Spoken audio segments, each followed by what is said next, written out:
ತಿಪಟೂರು ತಾಲೂಕಿನ ಎಲ್ಲ ನಾಗರಿಕರಿಗೆ ನಮಸ್ಕರಿಸ್ತಾ, ಸೊಪ್ಪು ಕೊಡುವಷ್ಟು ವೈಟಮಿನ್ಸು ಮತ್ತೆ ಬೇರೆ ಏನು ನಮಗೆ ಶಕ್ತಿದಾಯಕ ಅಂಶಗಳು ಬೇರೆ ಯಾವುದು ಕೊಡೋದಿಲ್ಲ. ಎಲ್ಲಾ ತರಕಾರಿಗಳಿಗಿಂತ ಸೊಪ್ಪಿನ ಅಂಶ ಜಾಸ್ತಿ ಉಪಯೋಗ ಮನುಷ್ಯರಿಗೆ. ಅದು ಎಲ್ಲಾ ವಯಸ್ಸಿನವ್ರಿಗೂ, ಇಂಥ ವಯಸ್ಸಿನವ್ರು ತಿನ್ನಬಾರ್ದು ಅಂತ ಇಲ್ಲ. ಆ ತರದ ಒಂದು ವಿಶೇಷದ ಒಂದು ಕಾರ್ಯಕ್ರಮನ ಮಾಡಕ್ ಹೊರಟಿದ್ದಾರೆ.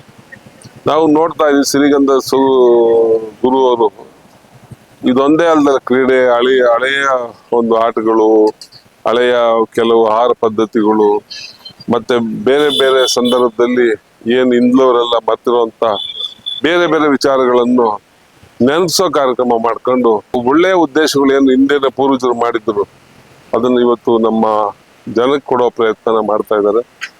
ನಾವೆಲ್ಲರೂ ತಪ್ಪದೆ 2ನೇ ತಾರೀಕು ಬನ್ನಿ, ಅಲ್ಲಿ ನಾನು ಬರ್ತೀನಿ. ಯಾಕೆಂದ್ರೆ ನಮ್ಮದು ಈಗ ಹಳ್ಳಿ ಭಾಗಕ್ಕೆ ನನಗೆ ಜಾಸ್ತಿ, ನಾನು ಶ್ರೀಮತಿನೂ ಅಷ್ಟೇನೆ, ಆಕೆನೂ ಹಳ್ಳಿಯಲ್ಲಿ ಬಂದವಳೆ. ಹಾಗೆ ಸ್ವತಃ ಹಳ್ಳಿಗಳಲ್ಲಿ ನಾವು, ನನ್ನ ವೈಫು ನಮ್ಮ ಹೊಲದಲ್ಲಿ ತೋಟದಲ್ಲಿ ಬೆಳೆದಿರೋ ತರಾವರಿ ಸೊಪ್ಪುಗಳನ್ನ ನಾವು ಈಗಲೂ ತಗೊಂಬಂದು ನಾವು ಬೇರೆ ಸೊಪ್ಪುಗಳನ್ನು ಬೆಳಿತೀವಿ. ಈಗ ನಮ್ಮ ತೋಟದಲ್ಲಿ ಎಲ್ಲಾ ತರ ಸೊಪ್ಪನ್ನು ಬೆಳಿತೀವಿ ನಾವು.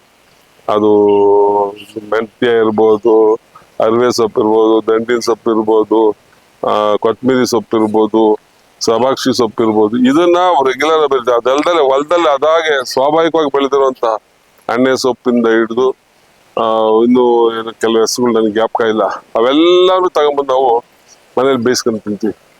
ಇದು ನಮಗೆ ನಿತ್ಯ ಆಗಿದೆ. ಬನ್ನಿ ಅವತ್ತೆಲ್ಲ ಸೇರೋಣ, ಸವಿಯೋಣ, ಆ ಸೊಪ್ಪುಗಳ ಮೈ ಮೇಲೆ ತಿಳಿಯೋಣ. ಮತ್ತೆ ನಮ್ಮ ಮುಂದಿನ ಜನರೇಷನ್ಗೆ ಇದು ಕಂಟಿನ್ಯೂ ಆಗ್ಬೇಕು. ಇದು ಈ ಸೊಪ್ಪುಗಳು ಮರಿಬಾರ್ದು. ಇವು ತುಂಬಾ ಆರೋಗ್ಯವನ್ನು ಕೊಡುವಂಥವು, ಶಕ್ತಿ ಕೊಡುವಂಥ, ಅದರಲ್ಲೂ ಖನಿಜಾಂಶ ಅಂತೂ ತುಂಬಾ ಜಾಸ್ತಿ ಕೆಲವು ಈ ಸೊಪ್ಪುಗಳಲ್ಲಿ. ಅದನ್ನ ನಮ್ಮ ಮಕ್ಕಳಿಗೆ ಜಾಸ್ತಿ ಬೇಕಿತ್ತು. ಹಾಗಾಗಿ ತಾವೆಲ್ಲ ಬನ್ನಿ ಅಂತ ಈ ಮತ್ತೊಮ್ಮೆ ನಿಮ್ಮನ್ನ ಸ್ವಾಗತಿಸ್ತಾ ಇದ್ದೀನಿ. ಬನ್ನಿ, ಸಿಗೋಣ ತಿಪಟೂರಿನ ಹಳೆ ಪಾಳ್ಯದ ರಸ್ತೆಯಲ್ಲಿರೋ ಪಾರ್ಕ್ನಲ್ಲಿ. ನಮಸ್ಕಾರ.